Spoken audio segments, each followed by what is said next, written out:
Between personal finance blogs, money pundits on social media, and even your neighbors, there's no shortage of advice being dished out about money, how to make it, how to manage it, and how to grow it. While some of the advice is true, most of it is absolute lies and myths. To help sort out the wheat from the chaff, let's dive straight into 7 money myths and lies that are keeping you poor. Number 1. All debt is bad debt. We all know that debt is basically money you've borrowed and need to pay back, often at an interest. But just because you owe your creditor money doesn't mean all your obligations are bad. Not all debt is created equal. A simple rule about debt is that if it increases your net worth or has future value, it's good debt. This type of debt allows you to manage your finances effectively to build and multiply wealth. For instance, you might take a loan to start a business or invest in real estate, which is what the rich do. They buy assets that appreciate, and that's how they become richer. Debt only becomes bad when you spend the borrowed money on liabilities, like your phone and holidays you can barely afford just to keep up with the Joneses. Bad debt is anything where you are taking money from your future self to spend more today. If the debt won't bring you future income or wealth, but rather fund your current lifestyle, it's bad debt that you need to avoid at all cost. Number 2. You should conquer larger debts first. While it's essential to focus on paying off credit card balances with double-digit interest rates, rushing to pay off larger debts first may not be the smartest approach to conquering debts. According to a research conducted by the Harvard Business Review on repayment strategies that motivate people to get out of debt, the findings showed that people are more motivated to clear their debts by first paying the smallest debts. This is known as the snowball method. The idea is that you'll gain momentum by watching debts disappear, as you would watching a snowball grow bigger and bigger, and that will motivate you to continue. Paying smallest debts first tend to have the most powerful effect on people's sense of progress, hence the motivation to continue paying down their debts. The snowball effect has further been popularized by Dave Ramsey, where he agrees that you should prioritize your smallest debts first, regardless of the interest rate. Number 3. You should take advantage of bargains. By show of hands, how many of you pull out their credit card at the very sight of the word sale? Right? As we expected, quite many. Everyone loves a bargain, and there is something uniquely satisfying about not only getting whatever product one is after, but also getting it for a really low price. For some of us, the signs shouting 50% off, one-day-only sale, and clearance are not so different from the siren call for other types of addictions. According to therapists, the feeling of winning at shopping a sale is like alcohol and drug addiction.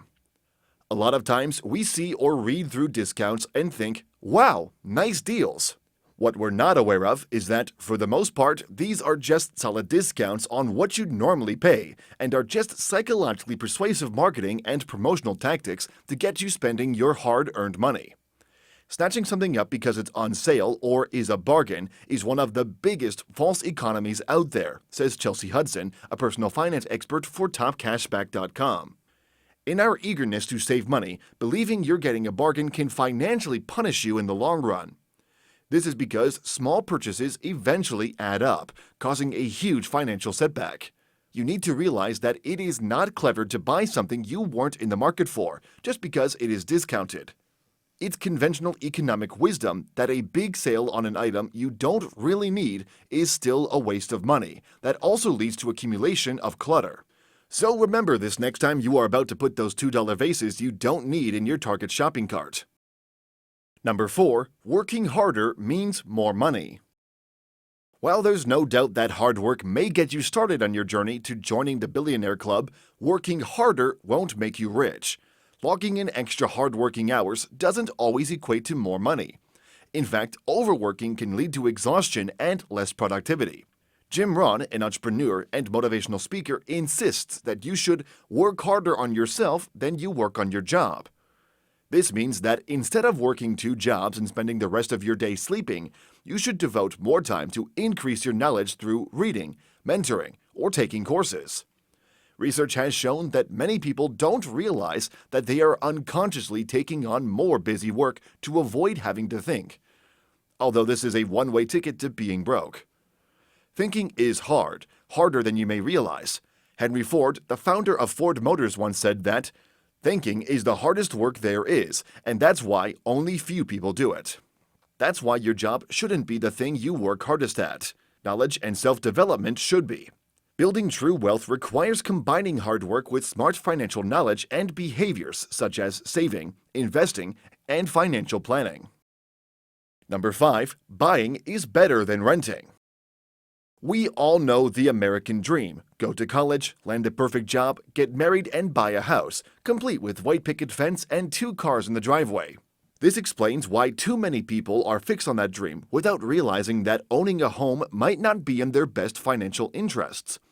Furthermore, renting often has a negative connotation, based on the idea that those who rent are throwing away money or paying someone else's mortgage instead of building equity in a home. This is so far the biggest myth about renting. According to Chelsea Hudson, a personal finance expert, changes in the housing market and taxes make it more difficult for owning a home to be the surefire way of accumulating wealth. Owning a home also means less flexibility and brings with it countless additional costs such as homeowners insurance, community fees, repairs, taxes, and more.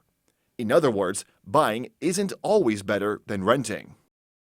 Number 6. More income equals more wealth.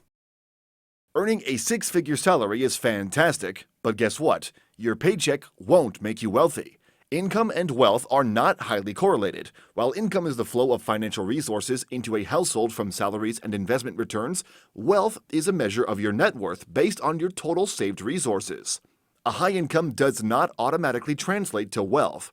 How you manage your wealth does. To create real wealth, you must learn how to save and invest. According to Forbes, too often the poor get caught up in the showmanship of wealth.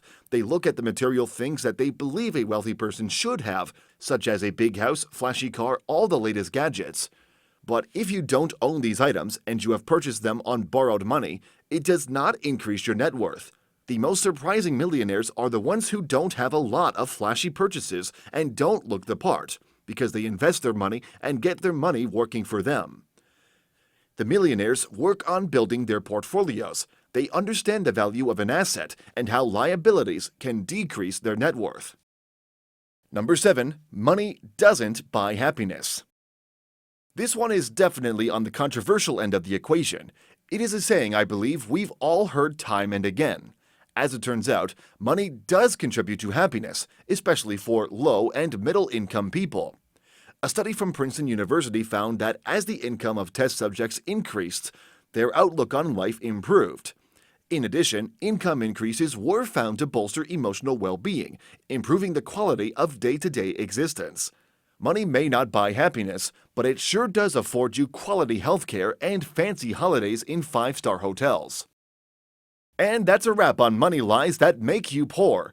But there are definitely more, and we were hoping you could help us out with that in the comment section. What money lie do you wish you found out sooner? Let us know in the comment section below.